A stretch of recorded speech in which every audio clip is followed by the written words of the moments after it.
Shri Sachidananda Sadhguru Sainath Maharaj key జై. దైవంతో సహజీవనం.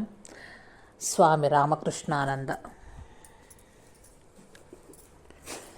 సత్యం అనే గది తలుపు తెరవటం ఎట్లా? ఇందులోని రహస్యాన్ని శ్రీరామకృష్ణులు తన శిష్యులకు ఇట్లా విప్పి చెప్పారు. ఈ గది తాళాన్ని వెనక్కు తిప్పాలి. భగవంతుణ్ణి గురించి తెలుసుకోవటానికి ప్రాపంచిక ఉపకరణాలు ఎంత మాత్రం పనికిరావు. జ్ఞానం అనేది 2 రకాలు. మొదటిది ప్రపంచ స్థాయికి చెందిన క్రింది తరగతి జ్ఞానం. ఇది అపార విద్య. ఇక రెండవది ఉన్నత తరగతికి చెందిన ఆధ్యాత్మిక జ్ఞానం. ఇది పరా విద్య. లౌకిక జ్ఞానం అంతా ఐహిక ప్రపంచానికి చెందినదే అయి ఉంటుంది. గ్రంథ పఠనం, శాస్త్రాధ్యయనం కూడా ఈ తరగతి క్రిందకే వస్తవి. కేవలం ఉన్నత తరగతికి చెందిన ఆధ్యాత్మిక జ్ఞానం మాత్రమే సత్యం అనే గది తలుపును తెరవగలదు. ఏ వ్యక్తి అయినా సరే, స్త్రీ కానీ పురుషుడు కానీ, ఆధ్యాత్మిక సాధన ద్వారా ఈ పరావిద్యను పొందగలిగిన నాడు అజ్ఞానం లేదా మాయ యొక్క పరిధిని అతిక్రమించి ముక్తుడు కాగలడు.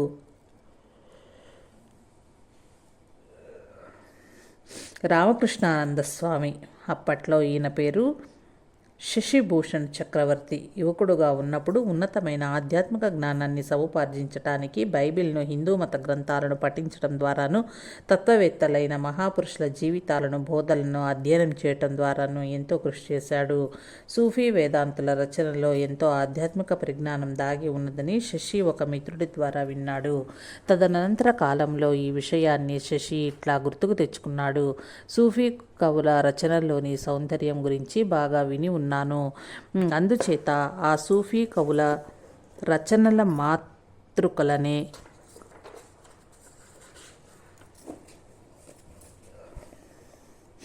పార్సీ భాషలో చదవాలనిపించి అందుకోసం పార్సీ భాష నేర్చుకోవాలని అనుకున్నాను.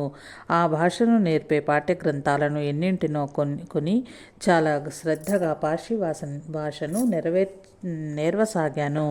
నేను దక్షిణేశ్వరంలో ఉన్నప్పుడు శ్రీరామకృష్ణులను సేవించటానికి బదులుగా ఒక మూల చేరి కేవలం ఈ పుస్తకాలను మాత్రమే చదువుతూ ఉండేవాణ్ణి. ఈ పుస్తకాలు చదవటంలో నిమగ్నమైపోయిన నాకు ఒక రోజున శ్రీరామకృష్ణ పిలుపు వినిపించలేదు. దానితో ఆయన 2 సార్లు నన్ను పిలవవలసి వచ్చింది.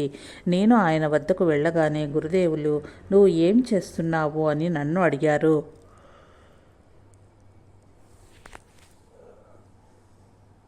అప్పుడు నేను చదువుతున్న పుస్తకాల గురించి ఆయనకు వివరించాను. నా జవాబు విని శ్రీరామకృష్ణులు నన్ను ఇట్లా మందలించారు. పార్సీ భాష నేర్చుకోవటం కోసం నువ్వు నిర్వర్తించవలసిన విధిని నిర్లక్ష్యం చేస్తే నీలో ఉన్న ఆ కొద్దిపాటి భక్తిని కోల్పోతావు. ఆయన ఆ సమయంలో నన్ను అంతకంటే ఎక్కువగా ఏమీ అనలేదు. కానీ నన్ను సరి అయిన దారిలో పెట్టడానికి అదే చాలు. అప్పటికి నేను 15 లేక 20 రూపాయలు ఖరీదు చేసే పార్సీ పుస్తకాలను కొని ఉంటాను. వెంటనే నా పుస్తకాలన్నింటినీ కట్టగట్టి గంగలో పారేశాను. రామకృష్ణానంద స్వామి పూర్వాశ్రమ నామధేయం శశిభూషణ చక్రవర్తి. ఇతడు 1863 సంవత్సరము జూలై నెల 13వ తేదీ సోమవారం ఉదయం 4:56 జన్మించాడు. ఇతడు పుట్టిన ఇచ్ఛాపూర్ గ్రామం పశ్చిమ బెంగాల్ రాష్ట్రంలోని హుగ్లీ జిల్లాలో ఉంది. తల్లిదండ్రులకు కలిగిన 8 మంది సంతానంలో ఇతడే మొదటివాడు. ఇతడి తండ్రి ఈశ్వరచంద్ర చక్రవర్తి. ఈయన కలకత్తాలోని పాయకస్పార సంస్థానాధీశుడైన రాజా ఇంద్రనారాయణ సింగ్ ఆస్థాన విద్వాంసుడు. ఈశ్వరచంద్ర చక్రవర్తికి తంత్రశాస్త్రంలోనూ తాంత్రిక సాధనలోనూ చక్కని ప్రావీణ్యం ఉంది. వంగదేశానికి చెందిన ప్రఖ్యాత తంత్ర శాస్త్రవేత్త జగన్మోహన తర్కాలంకారునికి ఈశ్వరచంద్ర చక్రవర్తి శిష్యుడు. గొప్ప కాళీ ఉపాసకుడైన ఈశ్వరచంద్రుడు అప్పుడప్పుడు రాత్రి సమయాల్లో తాంత్రిక సాధనలకు ఎంతో అనువైన శుభప్రదమైన స్థలంగా భావించే శ్మశానానికి వెళ్ళి తంత్ర సాధనలు చేసేవాడు. ఇట్లా సాధనను సాగిస్తున్నప్పుడు ఒకరోజు రాత్రి జగజ్జనని ఆయన కళ్ళ ముందు ఒక బాలికా రూపంలో కనిపించి తనను అనుసరించి రమ్మని చెప్పింది. కొంతసేపటికి ఆ రూపము దేవాలయం లోపలికి ప్రవేశించి అదృశ్యమైపోయింది. ఈశ్వరచంద్రుని భార్య భవసుందరి దేవి పతివ్రత, అమాయకురాలు. ఆమె ఎంతటి బిడియస్తురాలు అంటే తన సొంత కుమారుడైన శశి ముందు కూడా తలపై మేలి మూసుకుని వేసుకుని ఉండేది. శశి తల్లిదండ్రులు అత్యంత పూర్వాచారపరాయణ బ్రాహ్మణులు కావటం వల్ల తమ కుమారుణ్ణి ఆధ్యాత్మిక వాతావరణంలో పెంచారు. ఈశ్వరచంద్రుడు ప్రతిరోజు క్రమం తప్పకుండా కులదేవతలకు నిత్య పూజ జరిపేవాడు. సంవత్సరానికి ఒకసారి కాళీ పూజను పెద్ద ఎత్తున నిర్వహించేవాడు. శశి తాను పసిబాలుడుగా ఉన్న వయస్సులోనే నిష్ఠాగరిష్ఠుడైన తన తండ్రి నుంచి షోడశోపచారాలతో పూజ చేసే విధానం అంతటిని శ్రద్ధగా నేర్చుకున్నాడు. ప్రతి సంవత్సరం శరద్ ఋతువులో నిర్వహించే దుర్గా పూజలో శశి ఎంతటి అకుంఠిత దీక్షతో పూజ చేసేవాడంటే ఒకసారి తాను కూర్చున్న ఆసనము నుంచి 24 గంటల సేపు కదలకుండా ఏకబిగిని అర్చనలను, పూజలను, జపధ్యానాలను, పారాయణాన్ని కొనసాగించాడు. ఇంతటి అద్భుతమైన సహనం ప్రదర్శించటానికి కేవలం శారీరకమైన క్రమశిక్షణ ఒకటి మాత్రమే సరిపోదు. శశి పూర్తిగా పూర్వాచారపరాయణమైన పెంపకంలో పెరగటము, అతడి అద్భుతమైన సంకల్ప శక్తి, ఆధ్యాత్మిక సాధనలో అతడి గాఢ నిమగ్నత, వీటికి తోడుగా అంతటిలో ఉన్న దివ్యమైన భగవదావేశము ఇవన్నీ జతకూడి దీనిని సాధ్యం చేశాయి. గ్రామ పాఠశాలలో చదువు పూర్తి చేసి ఉన్నత విద్య కోసం శశిభూషణుడు కలకత్తా చేరాడు. అక్కడ అతడు తన జ్ఞాతి అయిన శరత్తో కలిసి జీవించాడు. వీళ్ళిద్దరూ సహోధ్యాయులు. శశిభూషణుడు కలకత్తా విశ్వవిద్యాలయం నిర్వహించిన ప్రవేశ పరీక్షలో ఉత్తీర్ణుడయ్యాడు. మంచి మేధావి అయిన కారణాన శశిభూషణ్కు ఉపకార వేతనం కూడా లభించింది.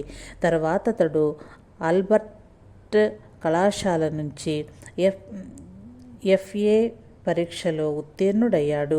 పిమ్మట అతడు BA చదవటానికి మెట్రోపాలిటన్ కళాశాలలో, ఇప్పుడు అది విద్యాసాగర్ కళాశాల చేరాడు. విద్యకు సంబంధించినంత వరకు కళాశాలలో శశిభూషణుడు గొప్పగా రాణించాడు. అతడు కళాశాలలో ప్రత్యేకంగా అధ్యయనం చేసిన అంశాలు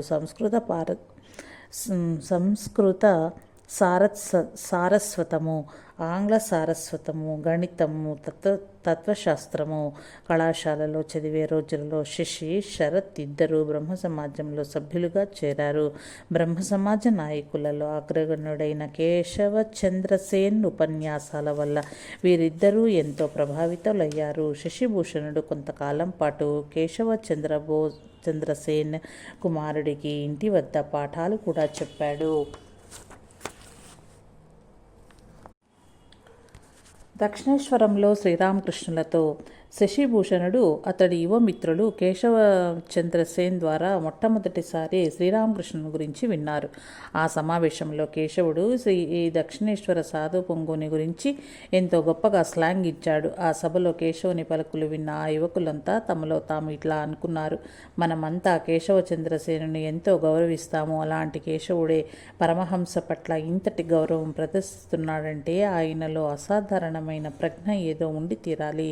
కాలాంతరంలో శశిభూషణుడు ఇట్లా గుర్తుకు తెచ్చుకున్నాడు: శ్రీరామకృష్ణులు కనుగొని ప్రపంచానికి వెల్లడించింది వాస్తవానికి కేశవచంద్రసేనుడనే చెప్పాలి. ఆ రోజులలో కలకత్తాలో అత్యంత ప్రముఖుడుగా పేరు ప్రఖ్యాతులను గాంచిన వ్యక్తి కేశవచంద్రసేనుడే. ఆయన ప్రార్థనా మందిరం ఎల్లప్పుడూ క్రిక్కిరిసిపోయి ఉండేది. చాలామంది యువకులు ఆయన పట్ల వీరాభిమానం ప్రకటించేవారు. ఆ రోజులలో కేశవచంద్రసేన్ ప్రభావానికి లోను కాకుండా ఉండటం అనుభవం. కేశవచంద్రసేన్ తెల్లని దుస్తులు ధరించి ప్రార్థనా మందిరంలో నిలబడి భగవంతుణ్ణి ప్రార్థిస్తూ ఉంటే ఆయన కళ్ళ వెంబటి బాష్పధారలు స్రవించేవి. ప్రార్థనా సమావేశంలో ఆ దృశ్యాన్ని చూచిన వాళ్లల్లో కంట తడి పెట్టిన వాళ్ళు ఎవరూ ఉండరు. ఆయన నిజంగా గొప్ప భక్తుడు, మహాత్ముడు. శశిభూషణుడి మనస్సులో భగవంతుని పట్ల గల ఆర్తి అతన్ని అశాంతికి గురిచేసింది. కేశవచంద్రసేన్ శశిని ఎంతగానో ఉత్తేజపరచటం నిజమే, కానీ శశిలోని ఆధ్యాత్మిక దాహార్తిని మాత్రము ఆయన పూర్తిగా తీర్చలేకపోయాడు. శశి, శరత్ మరికొంతమంది మిత్రులతో కలిసి 1883 సంవత్సరం అక్టోబర్ నెలలో ఒక రోజున శ్రీరామకృష్ణుని దర్శించటానికి దక్షిణేశ్వరం చేరుకున్నారు. వాళ్ళు వెళ్ళేసరికి శ్రీరామకృష్ణులు తమ చిన్న మంచం మీద కూర్చొని ఉన్నారు. ఈ బాలురందరినీ ఆయన చిరునవ్వుతో ఆహ్వానించి నేల మీద పరిచి ఉన్న చాప మీద కూర్చోమన్నారు. అటు తర్వాత వారి పేర్లను, వాళ్ళు ఎక్కడ నివసించేది, ఆ వివరాలను అడిగి తెలుసుకున్నారు.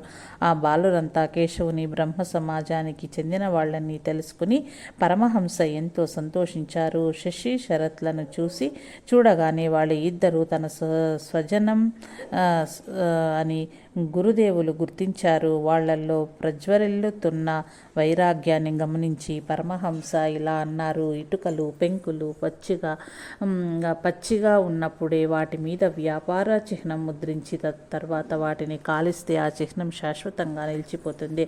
అదేవిధంగా మీరు మున్ముందుగా ఆధ్యాత్మిక మార్గంలో కొంత పురోగమించి ఆ పిదప సంసారానికి అడుగు పెట్టాలి. అప్పుడే మీరు సంసార పంకంలో కూరుకోకుండా ఉండగలుగుతారు.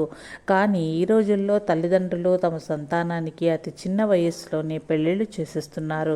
తద్వారా వాళ్ళని వినాశానికి దారి ఏర్పరుస్తున్నారు. పిల్లలు తమ బడి చదువులు పూర్తి చేసి బయటపడేసరికి అనేక మంది పిల్లలకు తల్లిదండ్రులై కూర్చుంటున్నారు. దీనితో తన కుటుంబ పోషణార్థం వాళ్ళు అటు ఇటు పరుగులెత్తుతున్నారు. ఎంతో కష్టపడ్డాక వాళ్ళకి ఏదో ఒక చిన్న ఉద్యోగం దొరకవచ్చు. కానీ సంతానం ఎక్కువ కావటంతో ఆ వచ్చే సంపాదనతో ఇంటిల్లిపాదికి కడుపు నిండదు. దాంతో మరింత సంపాదన కోసం వాళ్ళు తాపత్రయపడతారు. ఇక దానితో భగవంతుని గురించి ఆలోచించటానికే వాళ్ళకి సమయం, సందర్భం దొరకవు. అప్పుడు అక్కడ ఉన్న బాలురల్లో ఒకడు శ్రీరామకృష్ణుల్ని ఈ విధంగా ప్రశ్నించాడు: అయితే వివాహం చేసుకోవటం తప్ప భగవత్ సంకల్పానికి అది విరుద్ధమా? అది విని శ్రీరామకృష్ణుడు అక్కడే ఉన్న పుస్తకాలలో నుంచి ఒక పుస్తకాన్ని తీసి ఆ బాలుడికిచ్చి వివాహాల విషయంలో యేసుక్రీస్తు వెలుబుచ్చిన అభిప్రాయాన్ని ఉదహరించే ఒక ప్రత్యేక భాగాన్ని ఆ పుస్తకంలో నుంచి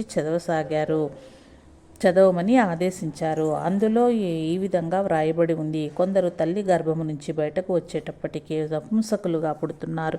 కొందరు పురుషులైతే నపుంసలుగా మార్చబడుతున్నారు. మరికొందరైతే పరలోక రాజ్యం కోసం స్వయంకృతంగా నపుంసకులు అవుతున్నారు. ఈ విధంగా పరలోక రాజ్యాన్ని పొందటానికి సమర్థులైన వారు అలా చేయవచ్చు. అటు తర్వాత గురుదేవులు ఆ బాలుడి చేత ఈ విషయంలో పాల్ అనే క్రైస్తవ సన్యాసి చెప్పిన ఈ క్రింది వాక్యాలు కూడా చదివించారు: పెళ్లి కాని వాళ్ళు వితంతువులు నేను ఏ విధంగానైతే బ్రహ్మచారిగా ఉన్నానో అదే విధంగా ఉండటం శ్రేయస్కరమని చెప్తున్నాను. కానీ అందుకు తగిన ఇంద్రియ నిగ్రహ శక్తి లేని వాళ్ళు వివాహం చేసుకోవచ్చు, సంసారం చేయవచ్చు. ఎందుకంటే కామాగ్నితో దహించుకుపోవడం కంటే పెళ్లి చేసుకోవటమే ఉత్తమము. ఇదంతా వింటున్న శ్రోతలలో ఒకరు లేచి మధ్యలో కలగచేసుకుని: అయ్యా, వివాహం అనేది భగవత్ సంకల్పానికి వ్యతిరేకమని మీ అభిప్రాయమా? జనం ఎవ్వరూ పెళ్లి చేసుకోకుండా మానివేస్తే భగవంతుని సృష్టి ఎలా కొనసాగుతుంది అని సందేహాన్ని వెలుగుచ్చారు. అందుకు శ్రీరామకృష్ణులు నవ్వుతూ ఇట్లా జవాబు చెప్పారు: దీనిని గురించి నువ్వు దిగులు చెందకు. పెళ్లి చేసుకోవాలి అని కోరుకునే వాళ్ళు యథేచ్ఛగా పెళ్లి చేసుకోవచ్చును. నేను ఇప్పుడు చెప్పినదంతా మాకు సంబంధించిన విషయము. నేను ఏదైనా విషయాన్ని గురించి చెప్పేటప్పుడు చెప్పవలసిందంతా సవిస్తరంగా చెబుతాను. అందులో మీకు ఎంతవరకు ఇష్టము ఉందో అంతవరకే స్వీకరించండి. అంతకు మించిన దాన్ని వదిలివేయండి. శశిభూషణుడు సాకార దైవాన్ని నమ్ముతాడో లేక నిరాకార దైవాన్నా అనే విషయాన్ని శ్రీరామకృష్ణులు తెలుసుకోగోరారు. ఆయన ప్రశ్నకు శశి నిర్మోమాటంగా ఇట్లా సమాధానమిచ్చారు: అసలు భగవంతుడు ఒకడు ఉన్నాడు అనే విషయంలోనే ఇంకా నాకు స్పష్టమైన నిర్ణయం కుదరడం లేదు. అందుచేత భగవంతుడు సాకారుడని కానీ నిరాకారుడని కానీ నేను అటో ఇటో తేల్చి చెప్పలేను. సరళంగాను సూటిగాను వచ్చిన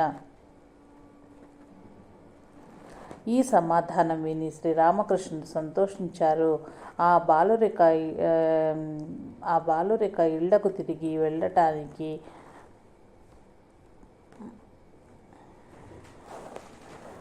వెళ్ళటానికి పరమహంస వద్ద సెలవు పుచ్చుకునేటప్పుడు గురుదేవులు శశిభూషణ్తో దయచేసి మళ్ళీ ఒకసారి ఇక్కడకు రా, వచ్చేటప్పుడు ఒక్కడివే ఒంటరిగా రా అని కోరారు. శ్రీరామకృష్ణులతో ప్రథమ పరిచయం ఏర్పడిన తరువాత శశి శ్రీరామకృష్ణుల పట్ల తిరుగులేని ఆకర్షణానుభూతి చెందాడు. అతడు తను పరమహంసను సందర్శించసాగాడు. అటు తర్వాత కాలంలో ఈ విషయాన్ని గురించి శశిభూషణుడు ఇట్లా జ్ఞాపకం చేసుకున్నాడు. శ్రీరామకృష్ణుడు చెప్పినది విన్న తరువాత నాకింకా మాట్లాడవలసినది ఏమీ మిగిలేది కాదు. అసలు నాకు మరి మాట్లాడవలసిన పనే ఉండేది కాదు. నేను తరచూ నా మనస్సు నిండా అనేక సందేహాలతో ఆయన వద్దకు బయలుదేరేవాడిని. ఆ సందేహాలన్నింటినీ పరమహంసకు విన్నవించి వాటిని ఆయన నుంచి సమాధానాలు పొందాలి అని ఆశించేవాడిని. కానీ నేను దక్షిణేశ్వర దేవాలయం లోపలికి ప్రవేశించేటప్పటికే ఆయన గది పూర్తిగా జనంతో నిండిపోయి ఉండేది. అది చూచి నా సంశయాలు నివృత్తి చేసుకునే అవకాశం లేదని నేను నిరుత్సాహపడేవాడిని. నన్ను చూడగానే ఆయన లోపలికి రా, కూర్చో, కుశలమా అని పలకరించి తర్వాత మరలా తాను అంతవరకు ప్రసంగిస్తున్న విషయంలోకి మరలేవారు. అయితే విచిత్రం ఏమిటంటే నేను నోరు తెరిచి అడగకముందే ఆయన ప్రసంగంలో అంతవరకు నా మనస్సుని కలవరపరుస్తున్న సందేహం తప్పకుండా చోటు చేసుకునేది. ఆ ప్రసంగంలో ఆయన నా సమస్యకు సమగ్రమైన పరిష్కారాన్ని సూచించటం కూడా జరిగేది.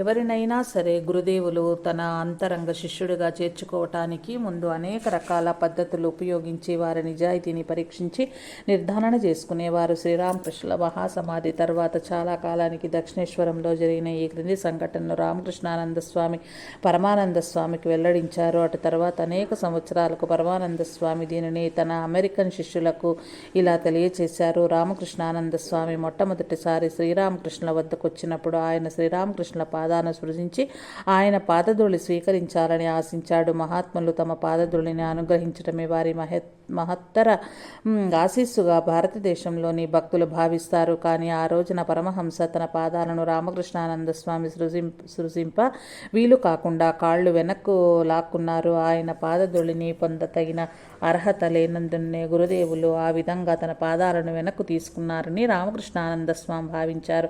అయితే నాటి తర్వాత శ్రీరామకృష్ణులు ఈ విషయంలో అతడి ఆరాటం మరింత పెంచాలనే ఉద్దేశంతోనే తానట్లా చేశానని రామకృష్ణానంద స్వామికి తెలిపారు. గర్వంతోనూ అహంకారంతోనూ నిండిన అల్పబుద్ధులైనట్లయితే ఇటువంటి సంఘటనతో మనసు కష్టపెట్టుకుని కోపం తెచ్చుకునేవారు. కానీ రామకృష్ణానంద స్వామి వంటి మహాత్ములు మాత్రం గురువుల పట్ల ప్రేమను పెంపొందించుకుంటారు. మొట్టమొదటి రోజునే శ్రీరామకృష్ణులు శశి శరత్లను చూడగానే వాళ్ళిద్దరూ తన అంతరంగ శిష్యకోటిలోని వారిని గుర్తించారు. గురుదేవులు మహేంద్రనాథ్ గుప్తతో 1885 డిసెంబర్ 23న ఇలా చెప్పారు. తన భక్తులను ఉద్ధరించటానికి భగవంతుడు మానవ రూపంలో అవతరించినప్పుడు దివిలోని ఆయన భక్తులు ఆయనతో పాటు భూమిపైకి ఆయనను అనుసరించి వస్తారు.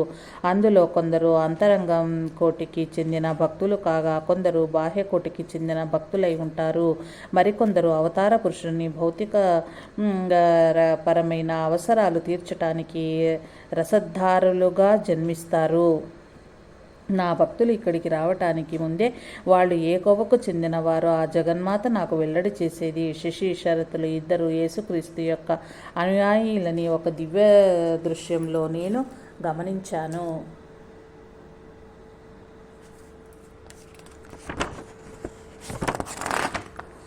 శశి ఒక రోజున ఒక వస్తువు కోసం శ్రీరామకృష్ణ గది ముందు నుంచి పరుగున పోతున్నాడు. శ్రీరామకృష్ణులు అతన్ని నిలిపి అతడితో, ఎవరి కోసం నువ్వు చూస్తున్నావో అతడిక్కడే ఉన్నాడు. ఇక్కడ ఇక్కడ అన్నారు. అది వింటూనే శశి కళ్ళు రెండు ఆనంద స్వరూపుడైన గురుదేవుల మూర్తిపైన నిలిచిపోయాయి. శ్రీరామకృష్ణులే తన జీవితానికి ధృవతార అన్న విషయము అప్పుడు అతడికి అవగతమైంది.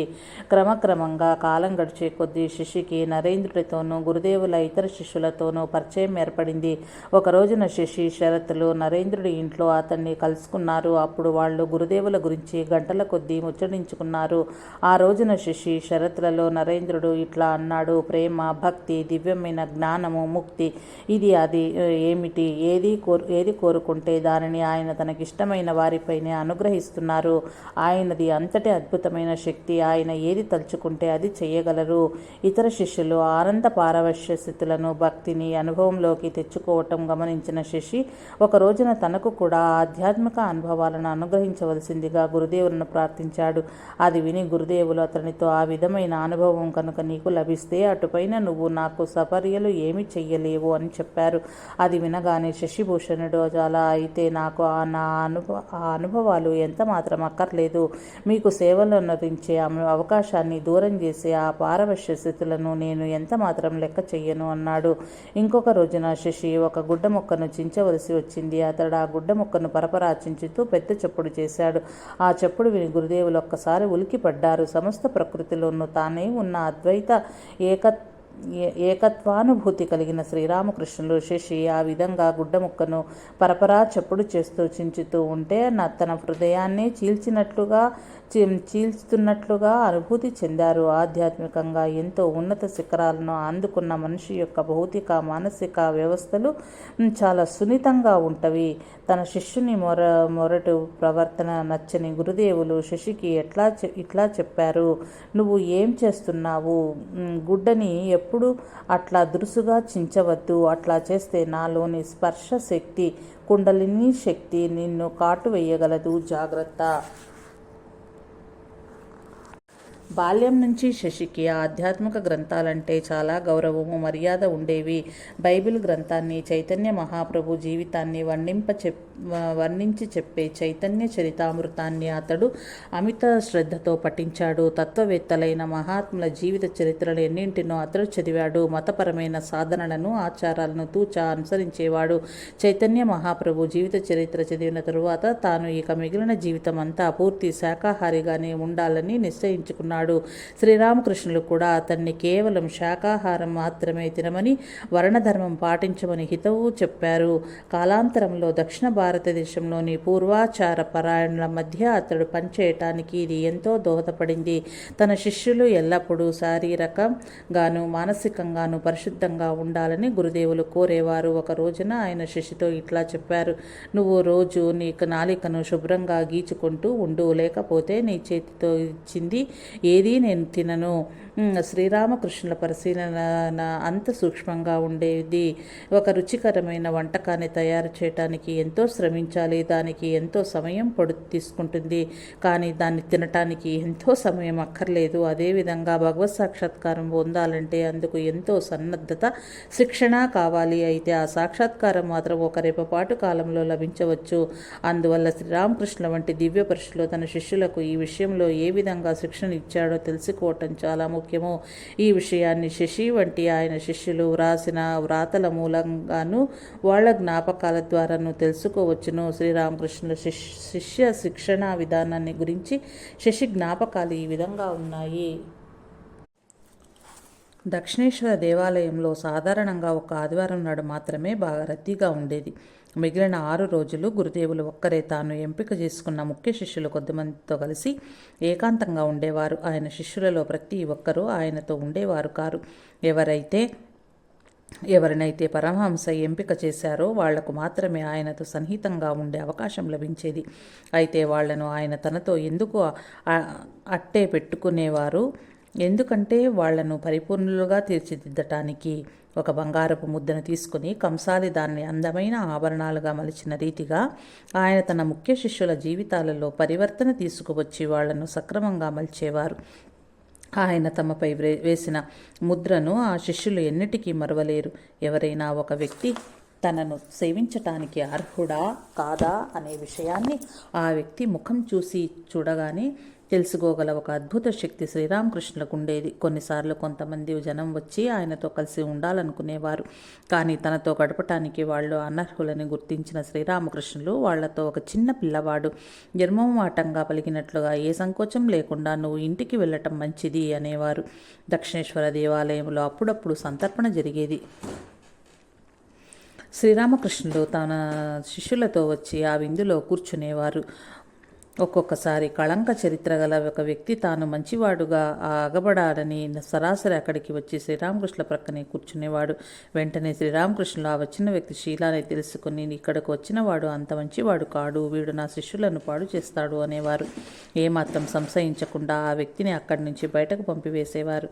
తమ ప్రత్యేకమైన శిష్య బృందంతో కలిసి విడిగా ఏకాంతంగా ఉన్న సమయాలలో గురువు శిష్యులు అంతా ఒక్కటే ఆడేవారు, పాడేవారు, ముచ్చటించుకునేవారు. మధ్యలో ఎవరైనా ఆగంతకుడు వాళ్ళ మధ్యకు రావటం జరిగితే ఆయన ఆ వచ్చిన వ్యక్తితో వెళ్ళి స్నానం చెయ్యి, అన్నం తిను, కాసేపు విశ్రాంతి తీసుకుని అప్పుడు రా అని పంపించి వేసేవారు. మధ్యాహ్న భోజనం తర్వాత 2 గంటలు విశ్రాంతి తీసుకున్న పిదప గురుదేవులు తమ ప్రసంగాన్ని మొదలుపెట్టేవారు. 5-6 గంటలు ఏకబిగిన తమ బోధనలను కొనసాగించేవారు.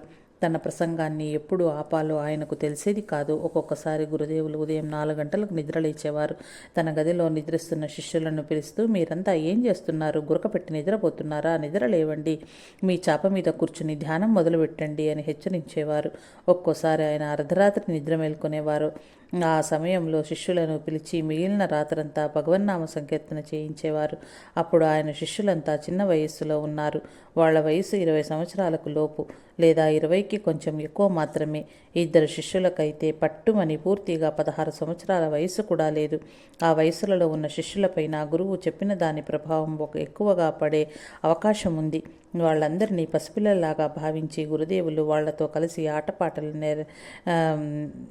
నెరపేవారు. ఆయన మంచి హాస్యప్రియులు. ఒక రోజున శ్రీరామకృష్ణులను దర్శించాలని వచ్చిన ఒక వ్యక్తికి గురుదేవులు పంచవటి వద్ద బాల శిష్యులతో కలిసి కుప్పగింతలు వేస్తూ కనిపించారు. ఒక్కోసారి ఆయన ఇతరులను అనుకరిస్తూ బాల శిష్యులను కడుపుబ్బా నవ్వించేవారు. అయితే శిష్య శిక్షణలో ఆయన అమితమైన శ్రద్ధ తీసుకునేవారు. తెల్లవారటానికి చాలా ముందుగానే ఆయన తన శిష్యులను మేల్కొలిపి వాళ్ళు పడుకున్న ఆ చాపల మీదనే కూర్చుని ధ్యానం చేసేటట్లు చూచేవారు. సాయంత్రం తన శిష్యులను మర్రి చెట్టు వద్దకు పోయి దాని కింద కూర్చుని ధ్యానం చేయవలసిందిగా ఆదేశించేవారు.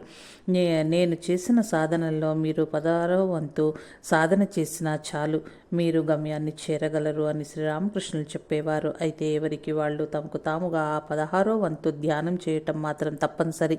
కాగితం మీద బొమ్మను తెచ్చి అతికించినట్లుగా భగవత్ సాక్షాత్కారాన్ని సులువుగా కలిగించటం మాత్రం ఆయన చేసేవారు కాదు. ఒకసారి గురుదేవులతో ఒక వ్యక్తి ఇట్లా అన్నాడు, కేవలం స్పర్శ మాత్రం చేతనే ఒక మనిషిని పరిపూర్ణిగా చేయగల శక్తి మీకుంది. మీరు జనాన్ని అట్లా ఎందుకు అనుగ్రహించరు? అందుకు శ్రీరామకృష్ణులు ఇచ్చిన సమాధానం ఇది. నేను గనక అట్లా చేస్తే ఆ వ్యక్తి తనకు లభించిన పరిపూర్ణతను నిలుపుకోలేడు.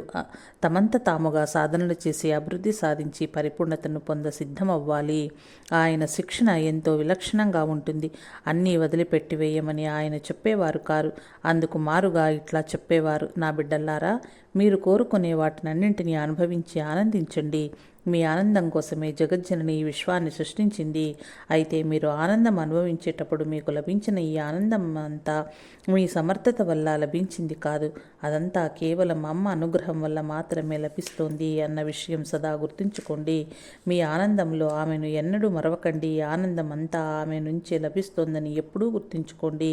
ఈ విధంగా సదా అమ్మను గుర్తు చేసుకోవటం ద్వారా క్రమక్రమంగా ఆ వ్యక్తి ఇంద్రియ సుఖాల వల్ల లభించే ఆనందం పట్ల విరక్తుడవుతాడు. ఏదైనా ఒక విషయం తప్పు అని మాతో చెప్పటం శ్రీరామకృష్ణుల మతం కాదు. ఇంతకు మారుగా పోయి ఆనందించండి, మీ బాధ్యత నేను వహిస్తాను అంటూ అభయహస్తం ఇచ్చేవారు. ప్రాపంచికమైన ఆనందాలను అనుభవించటంలో తప్పు లేదు అని ఆయనకు తెలుసు.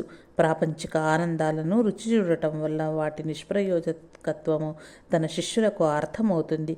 పర్యవసానంగా వాళ్ళు అంతకంటే ఉన్నతమైన పారమార్థిక ఆనందం ద్వారా మాత్రమే సంతృప్తి చెంది దానికోసమే అరులు చాచుతారు. గురుదేవులు కేవలం పుణ్యాత్మలను మాత్రమే సముద్ధరించటానికి రాలేదు, పాపాత్మలను కూడా ఆయన సముద్ధరించారు. ఇరువురిని ఆయన సహించారు. తన బిడ్డలు సదా ఆనందంగా ఉండాలి అని ఆయన కోరుకునేవారు. విచారంగా ముఖం వేలాడేసుకుని మాలో ఎవరైనా ఆయన దగ్గరకు వస్తే గురుదేవులు ఎంతమాత్రం సహించలేకపోయేవారు. అట్లా దిగులు ముఖం వేసుకుని తమ వద్దకు రావద్దని తిట్టి పంపేవారు. ఒక మనిషి ముఖం చూడగానే ఆ వ్యక్తి దేనికి అర్హుడో గురుదేవులు చెప్పగలిగి ఉండేవారు. వచ్చిన వ్యక్తి కేవలం దాంభికంగా ఉండి పైకి మాత్రం దంబాచారాలు పాటిస్తూ వస్తే గురుదేవులు అట్లాంటి వాడితో పోయి శుభ్రంగా పెళ్లి చేసుకో అని చెప్పేవారు. ఎవరైనా ఒక వ్యక్తి సన్యాసం తీసుకోవటానికి తగిన వాడు అని గురుదేవులకు తోచినట్లయితే అట్లాంటి వ్యక్తితో ఆయన వెంటనే సూటిగా సర్వసంగ పరిత్యాగం చెయ్యమని చెప్పేవారు కారు. కానీ ఆ వ్యక్తి మనస్సుని ఐహిక ప్రపంచం నుంచి ఆముష్మికానికి మరలేటట్లుగా చేసి తనకు తానుగా అతడు విరాగి అయ్యేటట్లు చేసేవారు. కేవలం ఒక మనిషి కాలిబొటన వేలి అంచును చూస్తే చాలు తాను ఆ మనిషి ఎట్లాంటి వాడో నిర్ణయించగలనని గురుదేవులు చెబుతూ ఉండేవారు. ఆ రోజుల్లో ఒక సమయంలో చాలా బీద బాలుడొకడు రోజు పరమహంసను దర్శించటానికి వస్తూ ఉండేవాడు. కానీ గురుదేవులు మాత్రము ఆ బాలుడు తెచ్చిన ఆహారం ఏది స్వీకరించేవారు కాదు. అలా ఎందుకు చేస్తున్నారో మాకు తెలిసేది కాదు. చివరికి ఒకసారి రోజున గురుదేవులే స్వయంగా ఈ విషయాన్ని ఇట్లా వివరించారు. ఈ పేదవాడు ప్రతిరోజు ఇక్కడికి రావటానికి కారణము అతడి మనస్సులో తాను ధనవంతుణ్ణి కావాలనే బలమైన కోరిక ఉండటమే. మంచిది, ఏది ఎట్లా ఉన్నా ఈ రోజున ఇతడు తెచ్చిన పదార్థాన్ని నన్ను కొంచెం రుచి చూడని ఇలా అంటూ గురుదేవులు ఆ రోజున ఆ పిల్లవాడు తెచ్చిన ఆహారం కొద్దిగా తీసుకుని నోట్లో వేసుకున్నారు. ఇది జరిగిన వెంటనే ఆ బాలుడి దశ తిరగడం మొదలైంది. ఈ రోజున కలకత్తా నగరంలో బాగా పైకి వచ్చిన ధనవంతులలో అతడు ఒకడు. ఆ రోజుల్లో గురుదేవులను చూడటానికి ఒక పిల్లవాడు ప్రతిరోజు దక్షిణేశ్వరం వస్తూ ఉండేవాడు. ఒక రోజున పరమహంస బాలుణ్ణి కాళీ ఆలయంలోకి తీసుకుపోయి అతడి హృదయాన్ని తాకి అతడికి దైవ సాక్షాత్కారం కలిగించారు. అటు తర్వాత శ్రీరామకృష్ణులు ఈ సంఘటనను ఇట్లా వివరించారు. ఆ బాలుడు తన ప్రస్తుత జన్మలో దైవ సాక్షాత్కారాన్ని పొందలేడు. అయితే రాబోయే జన్మలో అతడు తప్పక దైవ సాక్షాత్కారాన్ని పొందగలడు. ఆ విషయాన్ని శ్రీరామకృష్ణుడు అతనికి ఆ దృశ్యంలో చూపించారు. తద్వారా ఆ బాలుడు పరమాత్మ సాక్షాత్కారానికి తగిన ప్రయత్నాలు ఈ జన్మలో కొనసాగించేటట్లుగా పరమహంస అతన్ని ప్రోత్సహించారు. ఒకసారి శ్రీరామకృష్ణుడు తన భక్తులలో ఒకరి ప్రారంధాన్ని తన మీద వేసుకుని పర్యవసానంగా తాను 6 నెలల పాటు దుర్భరమైన శారీరక బాధను అనుభవించిన సంగతి నాకు బాగా గుర్తుంది. భగవత్ సాక్షాత్కారం గురించి ఆయన ఇంకా ఇట్లా వివరించారు. భగవంతుడు ఏ క్షణంలోనైనా మన వద్దకు రావచ్చు, సాక్షాత్కారాన్ని అనుగ్రహించవచ్చు. అందుకు మనం భయపడవలసిన పని లేదు. రాజుగారు ఎప్పుడైనా తన సేవకుల్లో ఒకడి ఇంటికి వెళ్ళాలి అనుకుంటే ఆ సేవకుడి ఇంట్లో తాను కూర్చోటానికి తగిన ఆసనాలు కానీ ఇతర సదుపాయాలు కానీ లేవి ఉండవని ఆయనకు ముందే తెలుసు కనుక తాను ఆ సేవకుడి ఇంటికి వెళ్ళటానికి ఒక రోజు ముందుగానే తాను వెళ్ళబోయే ఇంటిని శుభ్రం చేయటానికి తన స్వాగతానికి కావలసిన ఏర్పాట్లు చేయటానికి తన సేవకుల్ని నియోగిస్తాడు. ఇదే విధంగా భగవంతుడు కూడా మన హృదయంలో వచ్చి ప్రతిష్ఠితం కావటానికి ముందు దాన్ని పరిశుభ్రం చేయటానికి తన సేవకులను పంపిస్తాడు. మరి ఈ సేవకులు ఎవరు? పవిత్రత, నిర్మలత్వము, వినయం, ప్రేమతో నిండిన దయాగుణం ఇవే ఆ సేవకులు. మన హృదయంలోని మాలిన్యాన్ని తొలగించి పరిశుద్ధమనర్చి భగవంతుడి ఆవాసానికి యోగ్యమైన దానిని తయారు చేయాలి. తూర్పు దిశలో విరజిమ్మే అరుణకాంతులు రాబోయే సూర్యుని ఆగమనాన్ని మనకు ముందే సూచిస్తవి. అదేవిధంగా ఒక మనిషిని చూడగానే భగవంతుడు త్వరలోనే వచ్చి అతడి హృదయంలో ప్రతిష్ఠితం అవుతాడో లేదో చెప్పవచ్చు. తన శిష్యులు జగద్గురువులు అయ్యేటట్లుగా శ్రీరామకృష్ణులు వాళ్ళని తీర్చిదిద్దారు. మున్ముందుగా భగవత్ సాక్షాత్కారాన్ని పొంది ఆ తర్వాత భగవదాదేశం పొంది ఇతరులకు బోధించాలని గురుదేవులు తన శిష్యులకు చెప్పేవారు. అట్లా కానివాడు బోధన వల్ల ప్రయోజనం శూన్యము. ఈ విషయంలో దక్షిణేశ్వరంలో ఉన్న సమయంలో శ్రీరామకృష్ణ ఒక పండితుణ్ణి ఎట్లా నిలదీసి ప్రశ్నించినది రామకృష్ణానంద స్వామి ఈ విధంగా వర్ణించారు. నీకు భగవదాదేశం లభించిందా? మతబోధ నర్చమని భగవంతుడు నిన్ను ఆజ్ఞాపించాడా అని శ్రీరామకృష్ణులు ఆ పండితుడిని ప్రశ్నించారు. అందుకు ఆ పండితుడు తనకు అట్లాంటి ఆదేశం ఏదీ లభించలేదు అని జవాబిచ్చాడు. అప్పుడు శ్రీరామకృష్ణులు అతనితో ఇట్లా అన్నారు, అయితే నీ ఉపన్యాసాలన్నీ వ్యర్థమే. కొంతకాలం పాటు ప్రజలు నువ్వు చెప్పేది వింటారు, కానీ అది ఎక్కువ కాలం నిలవదు. ఈ విషయంలో శ్రీరామకృష్ణులు చెప్పింది తూచా జరిగింది. అతి త్వరలోనే ఆ పండితుడి పేరు ప్రఖ్యాతులు అడుగంటిపోయాయి. ప్రతి ఒక్కరూ అతన్ని విమర్శించడం ప్రారంభించారు. దానితో అతడు తన ఉపన్యాసాలను కట్టిపెట్టి మిన్నుకుండవలసి వచ్చింది. అటు తర్వాత ఆ పండితుడు ఒక రోజున దక్షిణేశ్వరానికి వచ్చి శ్రీరామకృష్ణులకు సాష్టాంగ నమస్కారం చేస్తూ ఇలా అన్నాడు, ఇంతకాలం మేమంతా పైనున్న పొట్టుని మాత్రమే తింటున్నాము. మీరేమో లోపలి గుజ్జును ఆస్వాదిస్తున్నారు. శుష్కమైన గ్రంథ పఠనంతోనే మేం సంతృప్తి చెంది ఆగిపోయాము. కాగా మిగిలిన మీరు నిజమైన జీవిత ఆనందాన్ని అనుభవిస్తున్నారు. ఎదుటి వారిలోని దోషాలను గమనించే వ్యక్తి ఆ దోషాలు నిజానికి తనలోనే ఉన్నాయన్న వాస్తవాన్ని గుర్తించడు. మన లోపల ఏదైతే ఉందో అదే బయటకు వస్తుంది. ఇతరులలో తప్పులెన్నే గుణము ఆధ్యాత్మిక జీవితానికి ఎంతో హానికరము. ఈ విషయంలో శక్తి జ్ఞాపకాలు ఈ విధంగా ఉన్నాయి. గురుదేవులు ఏ వ్యక్తిని నిరసించి ఎరుగరు. ఎంత తప్పిదాన్ని అయినా సరే క్షమించటానికి ఆయన సిద్ధంగా ఉండేవారు.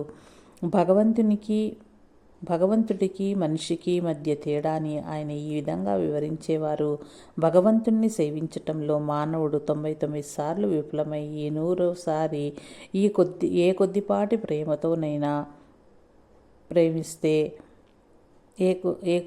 ప్రేమతోనైనా సేవిస్తే చాలు.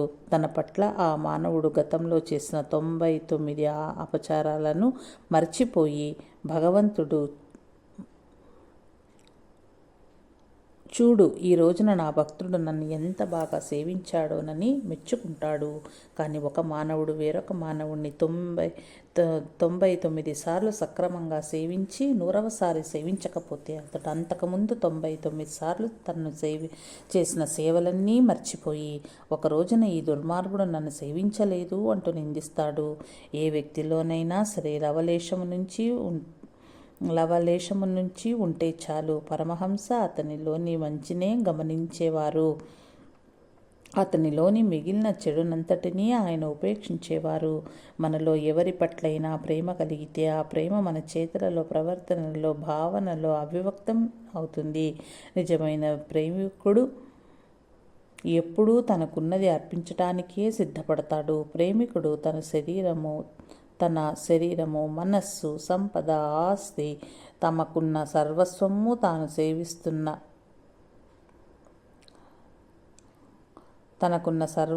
తాను ప్రేమిస్తున్న వారికి అర్పించటంలోనే ఆనందం పొందుతాడు. శశిభూషణుడు తన జ్ఞాతి అయిన శరత్ మాదిరిగా సంపన్నుడు కాడు. అతడు సామాన్య కుటుంబానికి చెందినవాడు.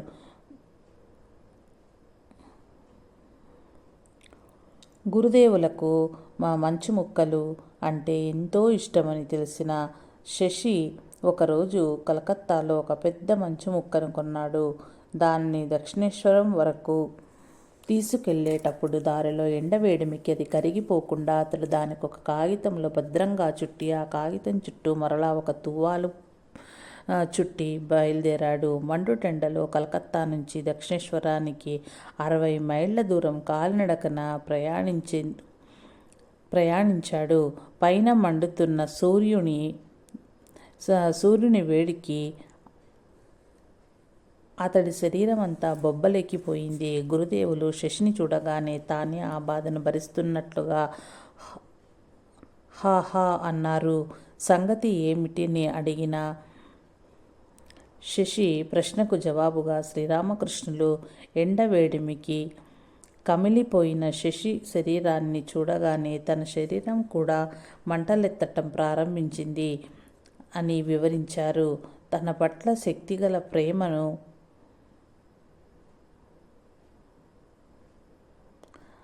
అతడి చిత్తశుద్ధికి పరమహంస ఎంతో సంతోషించారు. ఇంతకీ ఆశ్చర్యం ఏమిటంటే ఈ తెచ్చిన మంచం యొక్క